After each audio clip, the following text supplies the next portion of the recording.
दिल्ली के मुख्यमंत्री अरविंद केजरीवाल ने सोमवार को कहा कि देश में ऐसा माहौल बनाया जा रहा है कि मुफ्त में शिक्षा, बिजली और पानी देना अपराध है।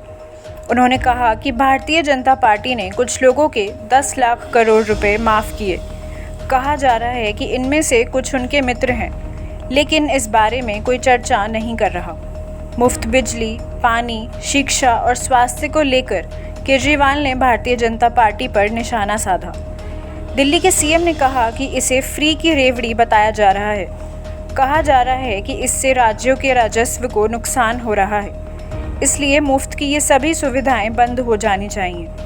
देश आज़ादी का 75वां साल मना रहा है। केजरीवाल ने कहा कि 75वीं वर्षगांठ के मौके पर ये कहना कि बच्चों को मुफ्त शिक्षा देने की वजह से राजस्व को घाटा हो रहा है, इससे बुरी बात नहीं हो सकती। केजरीवाल ने पूछा कि मंत्रियों को यदि बिजली मुफ्त में मिल सकती है तो आम आदमी को क्यों नहीं। केजरीवाल ने कहा कि वह मांग करते हैं कि सरकार देश में मुफ्त शिक्षा, स्वास्थ्य सेवा, 300 यूनिट बिजली और बेरोजगारी भत्ता प्रदान करे।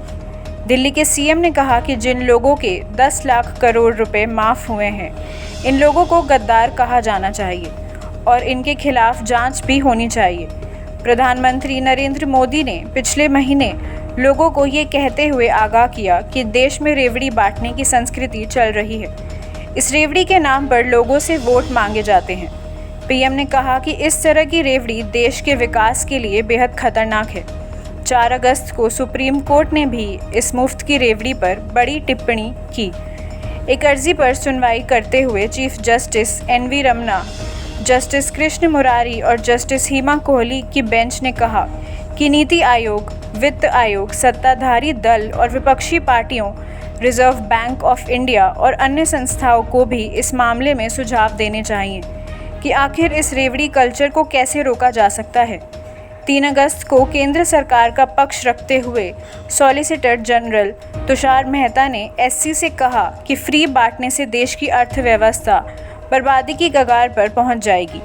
तो फिलहाल के लिए सिर्फ इतना ही। अन्य बड़ी खबरों को जानने के लिए जुड़े रहिए न्यूज़ सेट के साथ। धन्यवाद।